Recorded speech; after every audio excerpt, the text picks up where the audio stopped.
Our first speaker is Bryan Weaver. He's running for city council this year, so just want you to know. And also that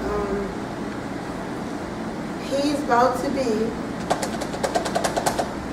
in Amila's first edition Hall of Fame. Jeez. Ta-da! You had dreads? Long hair and the beard. Look at that. That's so excellent. That's so excellent. So, Bryan Weaver is also one of the favorite guys that everybody know around this part. Sticks in line. Shocking, right?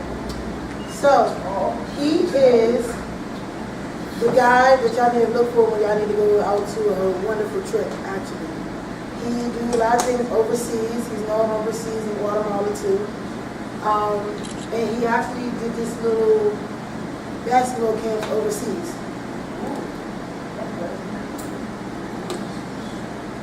Big basketball camp overseas. The big basketball camp, it helped students from parts of cities in Guatemala. The cities. Yeah, villages or cities in Guatemala to help the kids to go to a higher education. What makes something useful? Sixth grade. Sixth grade. The villages we work in, so there's the population in Guatemala, we're way off. The population in Guatemala is mostly like Latino, which are people who are of mixed descent of white and of Mayan Indian or of African slaves. And then the Mayan population. And the Mayan population believe in sort of their ancient traditions, they speak their ancient language, they sort of worship gods in the way that they did thousands of years ago. But there's a big conflict between these two groups. And so in most of the Mayan communities, there's no public education beyond the sixth grade. So kids who end up getting out of sixth grade, and suddenly it's like, if your family can't afford to send you on to a private school or find a religious school that will take you in, that means that you normally end up getting married very, very young, find a job somewhere, you end up working in sort of a Latino family's households. And so we have a scholarship fund. It started just for girls, but now we have boys and girls in it. That send them on from 7th grade all the way through high school. And some university. Yeah, Mindy's self-funding about 3 university students right now. So, I want to sit down and let him talk about more of his work and his ideas that when he started from and now he's here. Thank you. All right, so we're going to talk about DC statehood. Anyone familiar with DC statehood? Oh, yes. You're working for it. Okay. Anything else? So why is it that why is it we're not a state?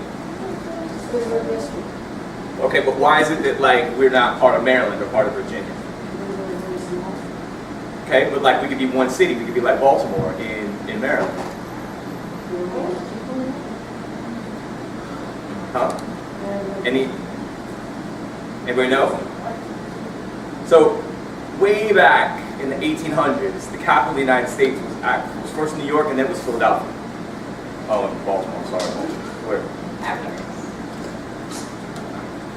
When the capital was in Philly, a group of Philadelphia soldiers who hadn't been paid went and surrounded the Capitol building and essentially held all of the congressmen in the Capitol hostage. And so they wanted to make the new capital, and they were going to make the new capital here. They didn't want to associate it with any other state. That way you wouldn't have a militia from one town, because before it wasn't like we had one united army.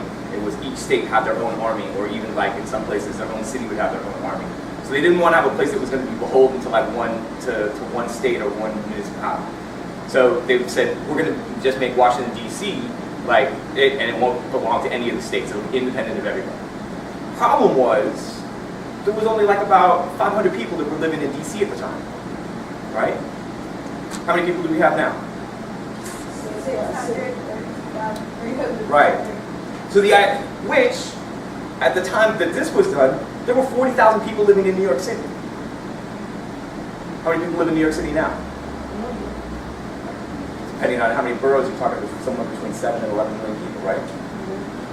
millions of people. We have 600,000 people here, and essentially we have no vote in Congress. Now, there's three things that we try to do.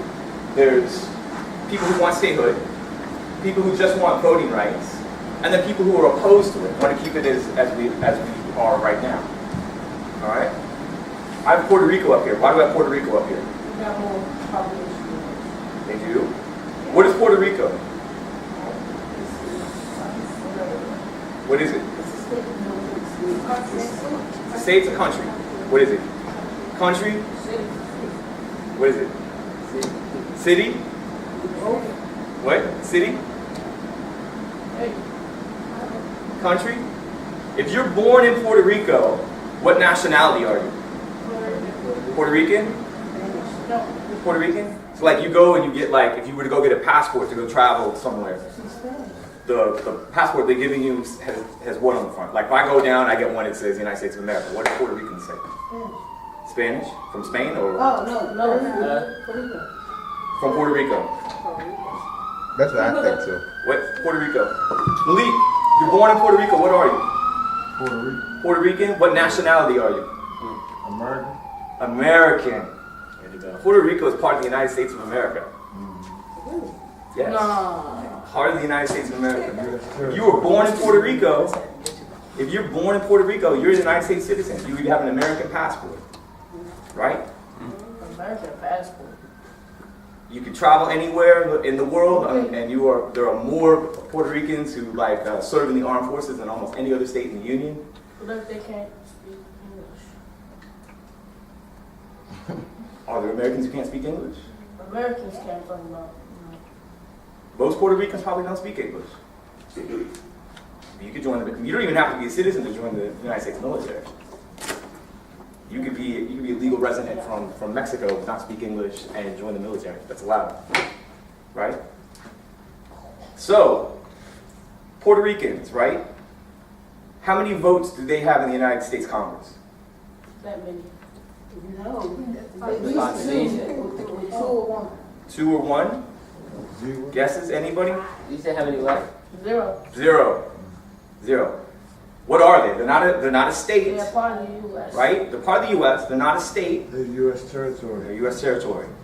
So they have no representation. They have one person who's there in the House of Representatives, who's their resident commissioner, who can participate in debates, can go and vote if it's something that has something to do with Puerto Rico, but the vote doesn't count. So I vote don't count with the violence anyway. Right. So that's what happens with Puerto Rico, right? Every other state in the union has at least 2 senators, right? At least 1 representative and 2 senators. So everybody, no matter how big or small, they have at least 3 votes. No votes. How many votes do we have? 3, 4, 0. Ultimately, 0. For real? We have one representative. Does anyone know her name? Who? I don't know. Is it, I don't know. Holmes? Yeah, Eleanor Holmes Norton. So Eleanor Holmes Norton can go and argue about a bill and fight over a bill, but when it comes time to vote, she can't vote for the bill. And it can be all about DC, right? But she can't vote for it. Why not? Because we are not a state. Well, we need to be a state. So, D.C. needs to be a state. What would be the neighborhood? what's that? What would this be Washington, D.C.? In 1993, we tried to pass a piece of legislation in Congress. We were going to be called New Columbia. And that was the idea. Or some people just said the District of Columbia. We could keep that as the name of the state. Yeah. Well, I was saying because when we write when we fill an application, we always put city, Washington D.C., Mhm. state. Well, DC? Yeah. Yeah. So if we're not a city. But that's that's just you filling out a form. That's for a way. If you're Puerto Rican, it's the same thing. You would write in, what city you live in, San Juan, what state, Puerto Rico. It's the same thing. Yes, ma'am. I'll just tell you a funny story. That when I went to rent a car in Florida, I had my DC driver's license, and I gave her the DC driver's license, and she's like, "Well, what state is that in?" I'm like, "It's not in a state." She goes, "It's not in Virginia." I'm like, "No, it's its own thing. The District of Columbia is its own entity." And this is somebody who had no idea. So if you're Puerto Rican, if you're from Puerto Rico, in an island of almost 4 million people, right? And you have no vote in the United States Congress, but you're an American citizen, are there any advantages in Puerto Rico to not being a state?